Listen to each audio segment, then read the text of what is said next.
కారం రంగు రుచితో ఉంటుంది. ఆచి మిరపపొడి అదరగొట్టే కారం రంగు రుచి. బాక్టి న్యూస్. గొర్రెల పంపిణీ కేసులో ఈడీ సోదాలు కొనసాగుతున్నాయి. మాజీ మంత్రి ఓఎస్డీ కళ్యాణ్ ఇంట్లో తనిఖీలు జరుగుతున్నాయి. కళ్యాణ్ ఇంట్లో భారీగా నగదును స్వాధీనం చేసుకున్నారు అధికారులు. నగదుతో పాటుగా పలు డాక్యుమెంట్లు కూడా సీజ్ చేశారు. నగదు లెక్కించేందుకు కౌంటింగ్ మిషన్లు తీసుకెళ్లారు. హైదరాబాద్ లో ఉదయం నుంచి 10 చోట్ల ఈడీ సోదాలు జరుగుతున్నాయి. లోలోన రిజిస్టర్డ్ కార్యాలయాల్లో ఈ తనిఖీలు జరుగుతున్నట్టుగా తెలుస్తోంది. తెలంగాణలో సంచలనం సృష్టించిన గొర్రెల పంపిణీ కేసు విచారణలో ఈడీ తన దర్యాప్తును ముమ్మరం చేసింది. హైదరాబాద్ లోని 10 చోట్ల ఉదయం నుంచి కూడా ఈడీ సోదాలు చేస్తోంది. ఏసీబీ కేసు ఆధారంగా ఈసీఐఆర్ నమోదు చేసి రంగంలోకి దిగింది ఈడీ. సికింద్రాబాద్, బోయిన్పల్లి, జూబ్లీ హిల్స్, అత్తాపూర్ తో పాటు పలు చోట్ల సోదాలు చేస్తోంది. పశుసంవర్ధక శాఖ మాజీ డైరెక్టర్ రామచంద్ర నాయక్, కాంట్రాక్టర్ ఖాజా మొయినుద్దీన్ ఇంట్లో ఈడీ సోదాలు చేస్తోంది. మొయినుద్దీన్ లోలోన రిజిస్టర్డ్ కార్యాలయంలో కూడా ఈడీ సోదాలు జరిపింది.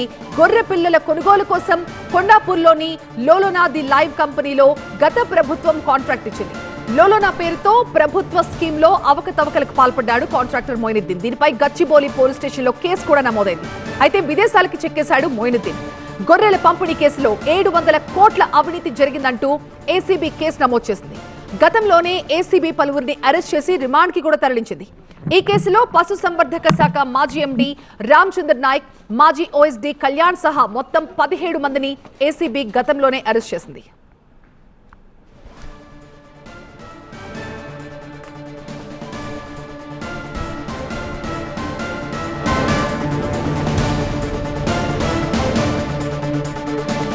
గొర్రెల పంపిణీ కేసులో ఈడీ సోదాలైతే కొనసాగుతున్నాయి. మాజీ మంత్రి ఓఎస్డీ కళ్యాణ్ ఇంట్లో ఈ తనిఖీలు జరుగుతున్నాయి.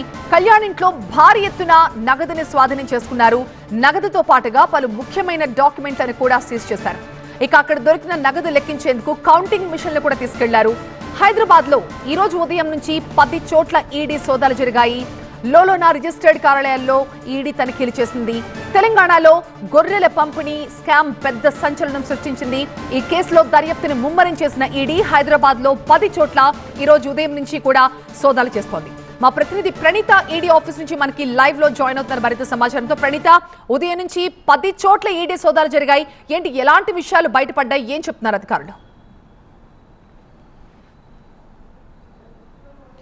గత ప్రభుత్వ హయాంలో ఈ గొర్రెల పంపిణీ స్కీమ్కి సంబంధించి ఇందులో అనేక లొసుగులు ఉన్నట్లు గత ఏడాదిలోనే ఏసీబీ కేసు నమోదు చేసింది. సో ఇప్పుడు తాజాగా ఈడీ నమోదు చేసినటువంటి ఈ కేసులో కాసేపటి క్రితమే మాజీ మంత్రికి సంబంధించినటువంటి ఓఎస్డీ కళ్యాణ్ను ఈడీ కార్యాలయానికి తీసుకొచ్చారు. సో ప్రజెంట్ కాసేపటి క్రితమే ఇక్కడ నుండి ఈడీ ఆఫీస్కి కళ్యాణ్ని తీసుకొచ్చి మొత్తం ఆయన ఇంట్లో జరిపినటువంటి సోదాలకు సంబంధించినటువంటి అన్ని డాక్యుమెంట్స్ని కూడా ఈడీ కార్యాలయానికి తీసుకొచ్చారు. సో ప్రజెంట్ ఈడీ కార్యాలయానికి కళ్యాణ్ని తీసుకొచ్చినటువంటి రోడ్ని కాసేపు చూసాము. ఇప్పుడు ఇదే ఈడీ కార్యాలయంలో కళ్యాణ్ని అధికారులు విచారిస్తున్నారు. అయితే మొత్తం గత ప్రభుత్వ హయాంలో చోటు చేసుకున్నటువంటి అక్రమాలకు సంబంధించి అనేక డాక్యుమెంట్స్తో పాటు భారీగా నగదును సైతం కళ్యాణ్ ఇంట్లో ఈడీ అధికారులు సీజ్ చేసినట్టు తెలుస్తుంది. సో ప్రజెంట్ దానికి సంబంధించినటువంటి విచారణ నిమిత్తం కళ్యాణ్ ఇక్కడ తీసుకొచ్చారు. సో ఎప్పటి వరకు ఆయన్ని విచారిస్తారో చూడాల్సి ఉంది. సో ఇప్పుడు ఈడీ కార్యాలయానికి తీసుకొచ్చారు కాబట్టి కళ్యాణ్ని అరెస్ట్గా భావించాలా, లేదంటే విచారణ నిమిత్తం మళ్ళీ అతన్ని పంపిస్తారు. రైట్ ప్రణీత, అది సో గొర్రెల పంపిణీ కేసులో ఈడీ సోదాలైతే ఈ ఉదయం నుంచి కూడా దాదాపు 10 చోట్ల ఈడీ సోదాలు కొనసాగుతున్నాయి. కళ్యాణ్ కి సంబంధించిన ప్రాపర్టీస్ లో క్యాష్ ని కూడా, నగదుని కూడా స్వాధీనం చేసుకున్నారు. ఆ లేటెస్ట్ విజువల్స్ మనం చూస్తున్నాం ఈడీ ఆఫీస్ దగ్గర. ఆ క్యాష్ ని కౌంట్ చేసేందుకు కౌంటింగ్ మిషన్లు కూడా అధికారులు తీసుకెళ్లారంటేనే పెద్ద ఎత్తున ఖచ్చితంగా నగదు దొరికి ఉంటుందన్న అనుమానం వ్యక్తమవుతోంది. అండ్ దీంట్లో మనీ లాండరింగ్ కూడా ఉన్నట్లుగా అనుమానిస్తున్నారు. ఈ నేపథ్యంలోనే ఈడీ ఎంటర్ అయింది. గొర్రెల పంపిణీ కేసులో ఈడీ సోదాలైతే పొద్దున్నుంచి కూడా కొనసాగుతున్నాయి. గతంలోనే ఈ కేసుకి సంబంధించి కొంతమందిని అరెస్ట్ చేశారు. విచారణ కూడా జరిగింది. తాజాగా కళ్యాణ్ ఇంట్లో కూడా భారీ ఎత్తున నగదును స్వాధీనం చేసుకున్న నగదుతో పాటుగా పలు కీలక డాక్యుమెంట్లను కూడా అధికారులు సీజ్ చేసినట్టుగా తెలుస్తోంది.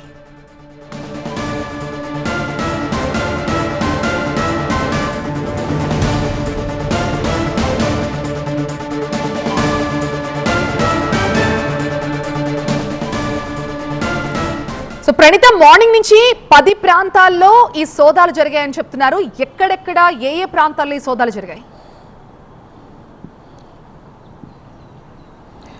అయితే ఈ గతంలో ఈ పశువర్ధన శాఖకు సంబంధించినటువంటి అధికారుల నివాసాలపైన గతంలో ఏసీబీ దాదాపు 10 మందిని కేసులో అరెస్ట్ చేస్తే ఆ 10 మందికి సంబంధించినటువంటి నివాసాలపైన కూడా ఈరోజు ఈడీ రైడ్స్ చేసింది. దీంతో పాటు ఈ మొత్తం స్కామ్లో కీలక సూత్రధారిగా ఉన్నటువంటి కాంట్రాక్టర్ మొయినుద్దీన్.